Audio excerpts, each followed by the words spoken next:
जय हिंद साथियों, आज के इस क्लास में आप सभी का बहुत बहुत स्वागत है। तो साथियों, आज के इस क्लास में पॉलिटी यानी कि भारतीय संविधान का प्रैक्टिस सेट नंबर 19 चलेगा। साथियों, इससे पहले जो भी प्रैक्टिस सेट आपका छूटा हुआ है वो सब प्रैक्टिस सेट आपको मिल जाएगा। सब प्रैक्टिस सेट का PDF भी मिल जाएगा, उसका नोट्स भी मिल जाएगा। पॉलिटी में एक और प्रैक्टिस सेट कराएंगे, उसके बाद आपका ज्योग्राफी का प्रैक्टिस सेट स्टार्ट हो जाएगा। तो साथियों, जिन्होंने अभी तक बिहार पुलिस के बैच को ज्वाइन नहीं किया है तो फटाफट से आप लोग इस बैच के बारे में जानकारी ले लीजिए। ये हमारा व्हाट्सअप नंबर है, इस पर आपको सब जानकारी मिल जाएगा, या फिर क्लास के लास्ट में आपको इसके बारे में जानकारी देने वाले हैं। तो चलिए, शाम के 7:30 बज चुके हैं, फटाफट से आप लोग लाइव चैट के साथ जुड़ जाइए। तो साथियों, आज का पहला क्वेश्चन देखिए, न्यायिक पुनरावलोकन का अधिकार किसे प्राप्त है? सर्वोच्च न्यायालय, उच्च न्यायालय, दोनों, या फिर डी इनमें से कोई नहीं। चलिए, बहुत ही शानदार क्वेश्चन है, बताइए इसका आंसर क्या होगा। न्यायिक पुनरावलोकन का अधिकार किसे प्राप्त है? और देखिए साथियों, प्रत्येक स्टूडेंट को नीचे लाइव चैट में अपना अपना आंसर करना है, जिससे कि आप सभी का प्रॉपर तरीके से रिवीजन भी हो सके। तो न्यायिक पुनरावलोकन का मतलब क्या होता है, सबसे पहले हम लोग ये समझते हैं। देखिए, सरकार कोई कानून बनाता है तो सुप्रीम कोर्ट ये जांच कर सकता है कि वह जो कानून है मौलिक अधिकार का उल्लंघन करता है या फिर नहीं, क्योंकि आप सभी जानते हैं मौलिक अधिकार का संरक्षक किसे माना जाता है, तो सर्वोच्च न्यायालय को और उच्च न्यायालय दोनों को। तो मौलिक अधिकार का वो कानून उल्लंघन करता है या फिर नहीं करता है, इसकी जांच कौन कर सकता है, तो सर्वोच्च न्यायालय। यहाँ पर ए ऑप्शन आपका सही जवाब है। तो न्यायिक पुनरावलोकन का अधिकार किसे प्राप्त है, तो सर्वोच्च न्यायालय को प्राप्त है, ध्यान रखिएगा। मौलिक अधिकार का संरक्षक किसे माना जाता है, तो सर्वोच्च न्यायालय और उच्च न्यायालय दोनों को, क्योंकि आर्टिकल 32 के तहत अगर किसी व्यक्ति का मौलिक अधिकार का उल्लंघन होता है तो डायरेक्ट सर्वोच्च न्यायालय जा सकते हैं, और आर्टिकल 226 के तहत डायरेक्ट हाई कोर्ट जा सकते हैं। और तो यहाँ पर इसका आंसर क्या हो जाएगा, सर्वोच्च न्यायालय। क्वेश्चन नंबर देखिए दूसरा, भारतीय संविधान के किस अनुच्छेद में न्यायिक पुनरावलोकन की शक्ति अंतर्निहित है? बिल्कुल इसी टाइप के क्वेश्चन आपके एग्जाम में आएंगे, बताइए इसका आंसर क्या होगा।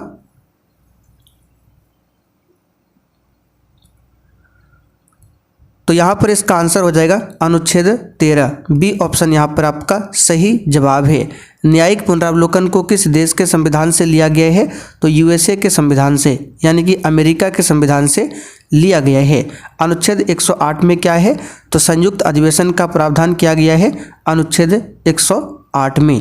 अनुच्छेद 72 में क्या है, तो राष्ट्रपति के पास क्षमादान की शक्ति है अनुच्छेद 72 में। अनुच्छेद 368 में क्या है, तो संविधान में संशोधन करने के बारे में बताया गया है अनुच्छेद 368 में। आगे देखिए, उच्च न्यायालय किस अनुच्छेद के तहत रिट जारी करता है? चलिए, क्वेश्चन 3 के लिए आंसर बताइए। आज आपका पॉलिटी का ये प्रैक्टिस सेट नंबर 19 है, कल आपका हो जाएगा प्रैक्टिस सेट नंबर 20, इसके बाद आपका ज्योग्राफी का क्लास स्टार्ट होगा। तो साथियों, जिन्होंने अभी तक बिहार पुलिस 2025 के लिए बैच को ज्वाइन नहीं किया है तो ये व्हाट्सअप नंबर है, फटाफट से आप लोग इस व्हाट्सअप नंबर पर मैसेज करके बैच के बारे में जानकारी ले सकते हैं। तो अभी हमने आपको बताया था उच्च न्यायालय आर्टिकल 226 के तहत रिट जारी करता है और सुप्रीम कोर्ट आर्टिकल 32 के तहत में। तो फिलहाल यहाँ पर आंसर क्या हो जाएगा, सी ऑप्शन। अच्छा, अनुच्छेद 54 में क्या है, तो राष्ट्रपति निर्वाचन के बारे में बताया गया है अनुच्छेद 54 में। महाधिवक्ता की नियुक्ति कौन करता है? और जैसे ही क्लास खत्म होगा इसका पूरा PDF आपको मिल जाएगा आंसर के साथ में इसी बैच में। और इससे पहले पॉलिटी का जो भी क्लास आपका छूटा हुआ है वो सब क्लास मिल जाएगा, सब क्लास का PDF मिल जाएगा, सभी क्लास का नोट्स भी मिल जाएगा इसी बैच में। तो राज्य में होता है महाधिवक्ता, केंद्र में होता है महान्यायवादी। यहाँ पर लिख देते हैं। हालांकि इसके बारे में डिटेल में आपको पीछे बता चुके हैं। महान्यायवादी ये केंद्र में होता है, केंद्र सरकार का सबसे बड़ा कानूनी अधिकारी होता है महान्यायवादी, जिसके बारे में आर्टिकल नंबर 76 में बताया गया है। महान्यायवादी की नियुक्ति राष्ट्रपति करते हैं। अच्छा, महान्यायवादी का अगर कार्यकाल पूछे कितना होता है तो कार्यकाल फिक्स नहीं होता है। क्यों? क्योंकि महान्यायवादी जो है राष्ट्रपति के प्रसाद प्रयत्न अपने पद को धारण करते हैं। उसी प्रकार राज्य में होता है महाधिवक्ता, जो कि राज्य सरकार का सबसे बड़ा विधिक अधिकारी होता है। तो इसकी नियुक्ति कौन करेगा राज्य में? राज्यपाल। तो यहाँ पर इस क्वेश्चन का आंसर क्या हो जाएगा? बी ऑप्शन राज्यपाल, ध्यान रखिएगा। अच्छा, राज्यपाल की नियुक्ति कौन करेगा? तो याद रखिएगा राष्ट्रपति। प्रधानमंत्री के सिफारिश पर राष्ट्रपति जो है राज्यपाल की नियुक्ति करते हैं, ध्यान रखिएगा। राज्यपाल पद के बारे में आर्टिकल नंबर 63 में बताया गया है, ठीक है, सॉरी आर्टिकल नंबर 153 में बताया गया है राज्यपाल पद के बारे में। अच्छा, आप लोग कमेंट करके बताइए वर्तमान में बिहार के राज्यपाल कौन है? भारत सरकार का प्रथम कानूनी अधिकारी कौन है? तो अभी हमने आपको बताया था भारत सरकार का प्रथम कानून अधिकारी होता है महान्यायवादी, जिसके बारे में आर्टिकल नंबर 76 में बताया गया है। महान्यायवादी जो है ये संसद का सदस्य नहीं होता है, फिर भी संसद के सत्र में ये भाग ले सकता है, बोल सकता है, किंतु मतदान नहीं कर सकता है महान्यायवादी, ध्यान रखिएगा। महाधिवक्ता के बारे में आर्टिकल 165 में बताया गया है, ये सब आपको ध्यान रखना है। एकात्मक सरकार किस देश में पाई जाती है? साथियों फिर से रिपीट कर देते हैं, आप लोग देर मत कीजिए, फटाफट से बैच को ज्वाइन कीजिए। जिस तरह से पॉलिटी आपका फुल डिस्कशन के साथ खत्म हुआ है, ठीक है, उसी प्रकार आपका ज्योग्राफी भी इसी प्रकार फुल डिस्कशन के साथ चलेगा। उसके बाद फिर हिस्ट्री का होगा, फिर स्पेशल बिहार का भी स्टार्ट होगा। तो एकात्मक सरकार किस देश में पाई जाती है? तो ब्रिटेन में। ये सब बता चुके हैं एकात्मक सरकार क्या होता है, संघात्मक क्या होता है। यहाँ पर ए ऑप्शन आपका सही जवाब है, ध्यान रखिएगा। भारत में किस प्रकार का है? संघात्मक है। संघात्मक का मतलब क्या होता है कि केंद्र के पास भी शक्तियाँ होती है और राज्य के पास भी शक्तियाँ हैं। निम्नलिखित में से किसने भारतीय संविधान को अर्धसंघात्मक कहा था? अर्धसंघात्मक का मतलब क्या होता है? वास्तव में अर्धसंघात्मक है क्योंकि भारत में जो है ज़्यादा शक्तियाँ किसके पास है? केंद्र के पास है, कम शक्तियाँ है राज्य के पास। तो अर्धसंघात्मक कहा था केसी व्हीयर ने। यहाँ पर डी ऑप्शन आपका सही जवाब है, ध्यान रखिएगा। अच्छा, यहाँ से क्वेश्चन बनेगा, डॉक्टर भीमराव अंबेडकर की बात करें तो इनको भारत रत्न कब दिया गया था? तो मरणोपरांत दिया गया था 1990 में। इस क्वेश्चन को आप लोग नोट कर लीजिए। भारत में स्थानीय स्वशासन का जनक किसे कहा जाता है?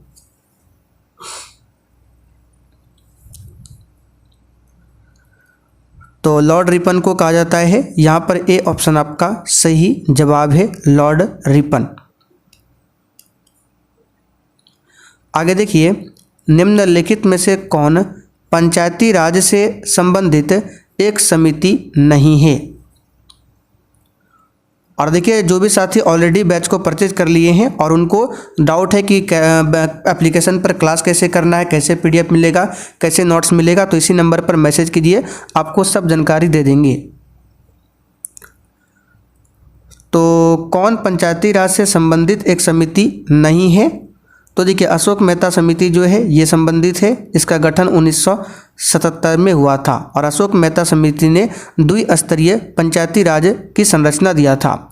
एल.एम. सिंघवी समिति की बात करें, इसका गठन हुआ था 1986 में और इसी समिति की सिफारिश पर पंचायती राज को संवैधानिक दर्जा मिला था। तो ये दोनों जो है पंचायती राज से संबंधित है। जबकि सी ऑप्शन जो है वीरप्पा मोइली समिति, ये पंचायती राज से संबंधित नहीं है, ध्यान रखिएगा। पी.वी. के राव की बात करें, ये समिति जो है इसका गठन कब हुआ था? 1985 में, ये भी पंचायती राज से संबंधित है। पी.के. थुंगन समिति की बात करें, ये भी पंचायती राज से संबंधित है। इसका गठन हुआ था 1989 में। ये हम आपको कई बार बता चुके हैं, ठीक है, इसको ध्यान रखिएगा। भारत में राष्ट्रीय आपातकाल किस वर्ष लगाया गया था? चलिए क्वेश्चन नंबर 10 के लिए बताइए। तो भारत में राष्ट्रीय आपातकाल जो है ये कब लगाया गया था? तो राष्ट्रीय आपातकाल 352 में बताया गया है और ये भारत में अब तक 3 बार लग चुका है। पहली बार 1962 में लगा था, दूसरी बार 1971 में लगा था, तीसरी बार 1975 में लगा था आंतरिक अशांति के आधार पर। तो आंसर क्या हो जाएगा? बी ऑप्शन ध्यान रखिएगा। संविधान संशोधन का प्रावधान किस अनुच्छेद में दिया गया है? चलिए बताइए इसका आंसर। और अभी इस क्लास के बाद अभी आपका 8 बजे की क्लास चलेगा जिसमें किरण पब्लिकेशन के बुक से आज आपका सेट नंबर 3 होगा। याद रखिए किरण पब्लिकेशन के बुक से सेट नंबर 3 चलेगा। तो संविधान संशोधन हमने शुरुआत में ही आपको बताया था क्वेश्चन नंबर 1 में आर्टिकल 368 में संविधान संशोधन का प्रावधान है। भाग पूछे तो भाग 20 और किस देश से लिया गया है? तो दक्षिण अफ्रीका के संविधान से लिया गया है। अनुच्छेद 110 में क्या है? धन विधेयक है। 117 में क्या है? वित्त विधेयक है। संविधान की मूल संरचना के सिद्धांत का प्रतिपादन किस मुकदमे में किया गया था?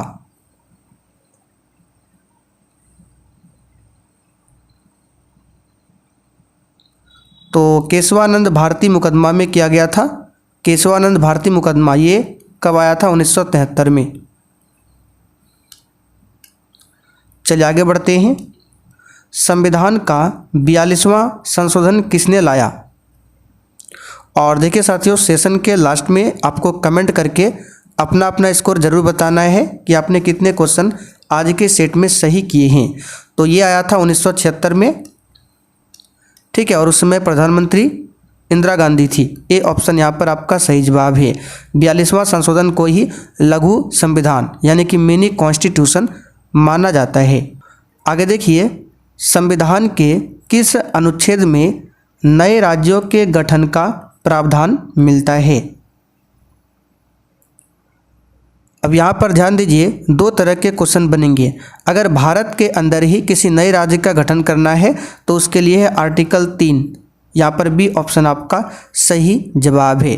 लेकिन अगर किसी दूसरे देश को अपने देश में मिलाना है या फिर किसी दूसरे देश के राज्य को अपने देश में मिलाना है तो उसके लिए है आर्टिकल 2। लेकिन भारत के अंदर ही किसी नए राज्य का गठन करना है तो उसके लिए है 3। विधि के शासन का प्रतिपादन किसने किया था?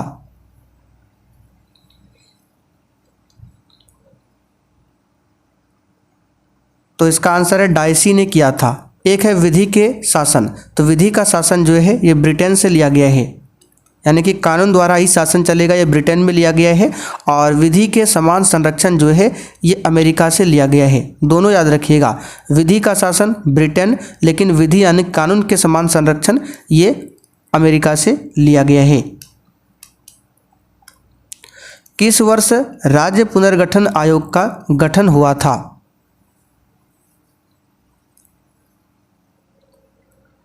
तो राज्य पुनर्गठन आयोग का गठन हुआ था 1953 में। और राज्य पुनर्गठन आयोग का अध्यक्ष कौन था? फजल अली, ठीक है। और भाषा के आधार पर गठित होने वाला भारत का पहला राज्य कौन बना था? आंध्र प्रदेश। राष्ट्रीय विकास परिषद का गठन किस वर्ष हुआ था?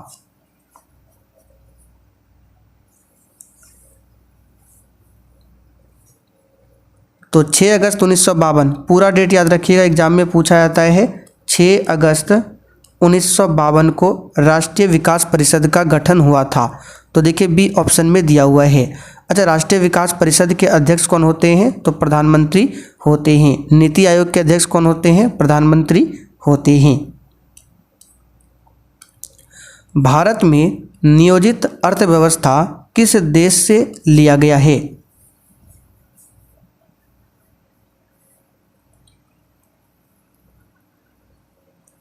तो साथियों, भारत में जो नियोजित अर्थव्यवस्था है ये किस देश से लिया गया है? तो यहाँ पर इस क्वेश्चन का आंसर हो जाएगा ऑप्शन बी, सोवियत संघ यानी कि रूस से लिया गया है। बी ऑप्शन यहाँ पर सही है। मौलिक कर्तव्य को भी रूस से ही लिया गया है। अमेरिका से मौलिक अधिकार को लिया गया है। ब्रिटेन से क्या लिया गया है? एकल नागरिकता। योजना आयोग का अध्यक्ष होता है, तो योजना आयोग के स्थान पर अब नीति आयोग आ चुका है और अध्यक्ष कौन होता है? प्रधानमंत्री। चलिए आगे देखते हैं क्वेश्चन 20। संविधान के किस अनुच्छेद में वित्तीय आपातकाल का प्रावधान किया गया है? तो हमारे संविधान में 3 तरह के आपातकाल है। एक है 352 है जिसमें राष्ट्रीय आपातकाल है, 356 है जिसमें है राष्ट्रपति शासन है, उसके बाद 360 है जिसमें वित्तीय आपात है। तो वित्तीय आपातकाल 360 में है और ये अभी तक भारत में एक बार भी लागू नहीं हुआ है। 356 की बात करें और 352 की बात करें तो 352 3 बार लागू हो चुका है, ये हम आपको बता चुके हैं। आर्टिकल 356 जो है राज्यों में राष्ट्रपति शासन, ये किस राज्य में पहली बार लगा था? तो पंजाब में। अच्छा, आप लोग कमेंट करके बताइए बिहार में राष्ट्रपति शासन पहली बार कब लगा था? इससे पहले हम आपको बता चुके हैं, आप लोग बताइए। गोलकनाथ मुकदमे का संबंध भारत के किस राज्य से था? तो इसका आंसर हो जाएगा पंजाब। क्या हो जाएगा? पंजाब। भारतीय जनता पार्टी की स्थापना किस वर्ष की गई थी?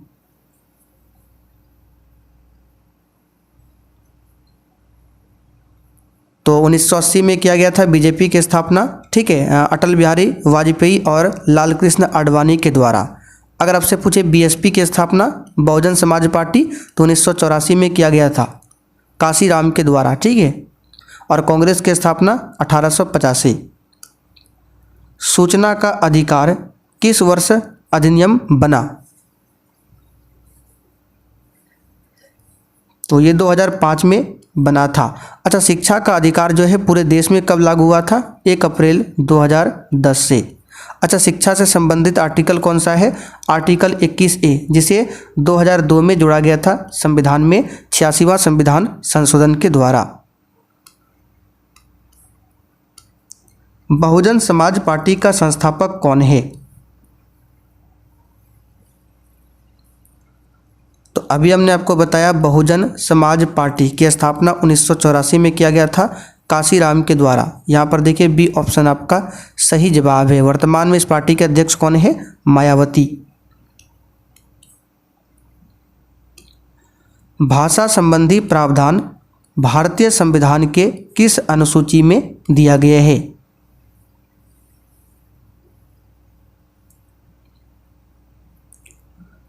तो ये 8वीं अनुसूची में दिया गया है। बी ऑप्शन यहाँ पर सही जवाब है। 8वीं अनुसूची में टोटल 22 भाषाओं का उल्लेख मिलता है। मूल संविधान में 14 भाषाएं थी। कितनी भाषाएं थी? 14। तो कौन कौन सा भाषा बाद में जोड़ा गया? क्वेश्चन बनता है। तो 14 के बाद जो 15वां नंबर का भाषा बना था वो सिंधी भाषा था। सिंधी, जिसे 21वां संविधान संशोधन, ठीक है, 1967 के तहत जोड़ा गया था। फिर 3 नई भाषाओं को जोड़ा गया था सिंधी के बाद। उसके लिए ट्रिक हमने आपको बताया था, नमक यानी कि नेपाली, मणिपुरी, कोंकणी। इसको कब जोड़ा गया था? तो 71वां संविधान संशोधन 1992 के तहत जोड़ा गया था 3 नई भाषाओं को। तो 3 और 1 4 हो गया।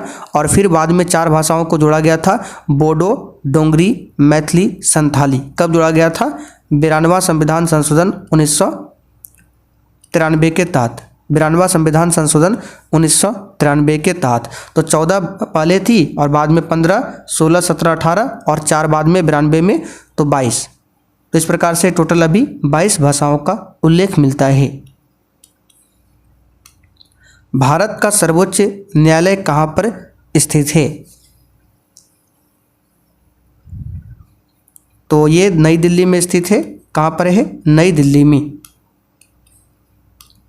राज्यसभा का सभापति कौन होता है?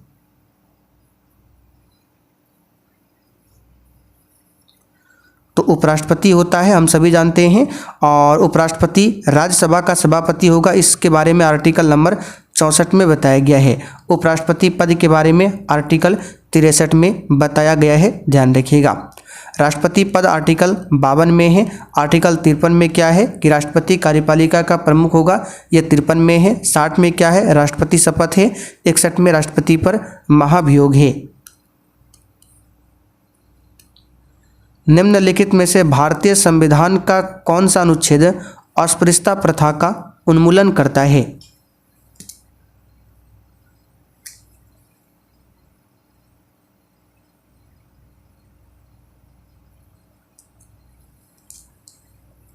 तो अस्पृश्यता प्रथा यानी कि छुआछूत, तो ये करता है आर्टिकल नंबर कौन सा?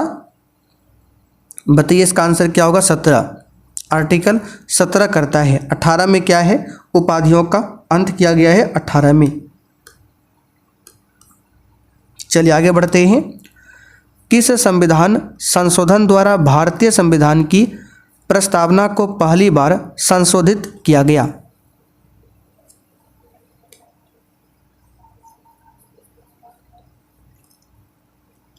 तो पहली बार संशोधित किया गया भारतीय संविधान की प्रस्तावना को 42वां संशोधन के द्वारा 1976 में, जिसके तहत प्रस्तावना में 3 नए शब्दों को जोड़ा गया था, समाजवादी, धर्मनिरपेक्षता और अखंडता को।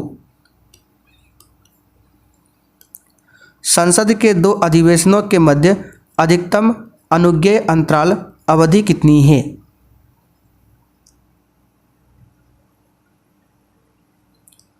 तो संसद के एक वर्ष में 3 सत्र होते हैं और किसी 2 सत्र के मध्य अधिकतम जो समय होता है 6 महीना, इससे अधिक नहीं हो सकता है। यहाँ पर डी ऑप्शन सही है।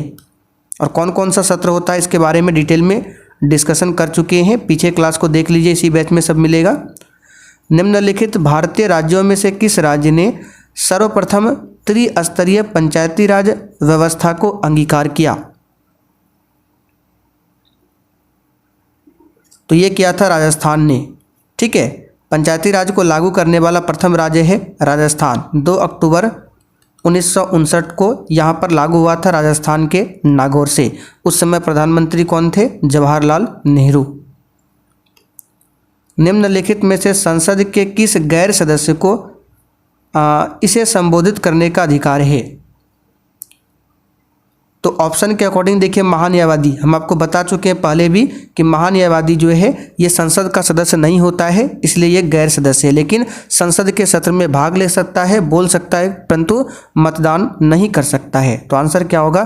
भारत का महान्यायवादी, इंग्लिश में कहते हैं अटॉर्नी जनरल ऑफ इंडिया। अनुच्छेद 352 के तहत आपातकाल लागू होने की स्थिति में निम्नलिखित में से कौन सा उपबंध निलंबित हो जाता है? तो देखिए, जब आर्टिकल 352 लगता है तो राष्ट्रपति जो मौलिक अधिकार है उसको कुछ समय के लिए निलंबित, यानी कि कुछ समय के लिए क्या करता है? रोक देता है, कुछ समय के लिए निलंबित कर देता है। लेकिन आर्टिकल 20 और आर्टिकल 21 को छोड़कर, आर्टिकल 20 और 21 को छोड़कर बाकी जितने भी मौलिक अधिकार है उसे निलंबित कर देते हैं राष्ट्रपति।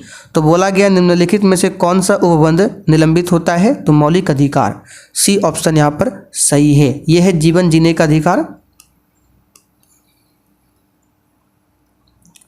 निम्नलिखित में से कौन सा संवैधानिक उपबंध समाज के कमजोर वर्गों के लिए शैक्षणिक संस्थानों और केंद्र सरकार की नौकरियों में आरक्षण प्रदान करता है? तो ये क्वेश्चन इंपॉर्टेंट है, इसको याद रखिएगा, बिहार दरोगा में ये पूछा हुआ क्वेश्चन है। इसका आंसर क्या हो जाएगा? चलिए बताइए, इसका आंसर क्या होगा 34 के लिए? आर्टिकल 16, बी ऑप्शन यहाँ पर आपका सही है। ये दरोगा में पूछा हुआ क्वेश्चन है। इनमें से किस निकाय का गठन केवल निर्वाचित सदस्यों से होता है? तो जिला परिषद। ठीक है, जिला परिषद का गठन जो है केवल निर्वाचित सदस्यों के द्वारा होता है, लेकिन जिला परिषद का जो अध्यक्ष होता है उसका चुनाव होता है। भारत के राष्ट्रपति राज्यसभा में कितने सदस्यों को नामांकित कर सकते हैं? तो कई बार बता चुके हैं 12 सदस्यों को, और इसके बारे में आर्टिकल 80(1) में बताया गया है। भारत में केंद्रीय मंत्रिमंडल की बैठकों की अध्यक्षता कौन करता है? तो केंद्रीय मंत्रिमंडल की बैठकों की अध्यक्षता प्रधानमंत्री करता है। यहाँ पर डी ऑप्शन आपका सही जवाब है। चलिए आगे देखते हैं क्वेश्चन नंबर 38। निम्नलिखित कथन पढ़ें और सही विकल्प को चुनें। राज्यसभा भारतीय संसद का उच्च सदन है, बिल्कुल सही है। लोकसभा भारतीय संसद का निम्न सदन है, दोनों ही सही है। तो यहाँ पर ए ऑप्शन आपका सही जवाब है, ध्यान रखिएगा। राज्यसभा के बारे में आर्टिकल 80 में बताया गया है, लोकसभा के बारे में आर्टिकल 81 में बताया गया है। निम्नलिखित में से कौन सा संवैधानिक याचिका, जिसको रिट कहते हैं, इसका शाब्दिक अर्थ होता है वी कमांड यानी कि परम आदेश। तो देखिए आर्टिकल 32 के तहत जो सुप्रीम कोर्ट 5 प्रकार के रिट जारी करते हैं, उसमें से पहला रिट का नाम है बंदी प्रत्यक्षीकरण। बंदी प्रत्यक्षीकरण, ठीक है। और बंदी प्रत्यक्षीकरण को इंग्लिश में क्या कहते हैं? हैबियस कॉर्पस, जो कि डी ऑप्शन में दिया हुआ है। दूसरा रिट कौन सा होता है? परमादेश यानी कि परम आदेश। परम आदेश, इसको इंग्लिश में कहते हैं मैंडमस, जो कि बी ऑप्शन में दिया हुआ है। और यही पूछा जा रहा है, परम आदेश का शाब्दिक अर्थ क्या है? मैंडमस। तीसरा रिट कौन सा होता है? प्रतिषेध। प्रतिषेध, ये तीसरा रिट होता है, इसको इंग्लिश में बोलते हैं प्रोहिबिशन। चौथा रिट होता है अधिकार परीक्षा, जिसको इंग्लिश में कहते हैं को वारंटो। और पांचवा होता है उत्प्रेषण, जिसको इंग्लिश में कहते हैं सर्ट्यूरी, ठीक है। तो याद रखिएगा, परम आदेश को बोलते हैं मैंडमस। भारत में 73वां संविधान संशोधन अधिनियम कब संसद का अधिनियम बना था? तो 73वां जो हुआ था 1992 में हुआ था, और यह अधिनियम लागू हुआ था 1993 में। तो ऑप्शन के अकॉर्डिंग 1992 यहाँ पर सही जवाब है। तो चले साथियों, आज का प्रैक्टिस सेट 19 आपका यहीं पर कंप्लीट होता है। अब आप लोग कमेंट करके बताइए आपने कितने क्वेश्चन सही किए। और चलिए, जिनको भी बैच परचेज करना है, थोड़ा सा बैच के बारे में बता देते हैं। बाकी जिनको पता है, अब आप लोग क्लास को छोड़कर जा सकते हैं। तो यहाँ पर देखिए, ये है आपका बिहार पुलिस का बैच। इसको ज्वाइन कैसे करना है? तो सबसे पहले आपको प्ले स्टोर पर चले जाना है और ये वाला एप्लीकेशन इसको सर्च करना है। नाम क्या है? Success world MCQ। अपने मोबाइल में इसको ओपन करना है। ओपन करने के बाद इस प्रकार से इंटरफेस शो होगा। आपको ऑल कोर्स पर क्लिक करना है। तो जैसे ऑल कोर्स पर क्लिक करेंगे तो ऊपर ही आपको मिल जाएगा बिहार पुलिस का बैच। ये बिहार पुलिस ड्राइवर के लिए है, और नीचे एक और बैच है। तो आपको ऊपर वाला में बाय नाउ करके इसे परचेज कर लेना है। तो जैसे ही परचेज कर लेंगे, बैच में क्या क्या मिलेगा? डेली आपको क्लास मिल जाएगा, 2 क्लास। एक मिलेगा मिक्स प्रैक्टिस सेट 8 बजे, दूसरा मिलेगा शाम 7:30 बजे सब्जेक्ट वाइज क्लास, ठीक है। इससे पहले जो भी आपका सब्जेक्ट वाइज क्लास छूटा हुआ है, सब आपको क्लास मिल जाएगा। क्लास का PDF, क्लास का नोट्स, सारा कुछ आपको मिल जाएगा। इसमें शॉर्ट नोट्स भी आपको मिलेगा, छोटा छोटा, जो सब्जेक्ट वाइज होता है, जहाँ से एग्जाम में क्वेश्चन डायरेक्ट बनते हैं। बूस्टर नोट्स में आपको क्लास का नोट्स मिलेगा। पिछले 12-13 साल का बिहार पुलिस का क्वेश्चन बैंक मिल जाएगा, और साथ में जो स्पेशल बिहार GK है उसका भी नोट्स तैयार किया गया है, तो वो सब आपको मिल जाएगा। तो मात्र 139 में अभी आप लोग इस बैच को ले सकते हैं। और अधिक जानकारी चाहिए तो ये हमारा WhatsApp नंबर है, इस पर मैसेज करके जानकारी ले सकते हैं।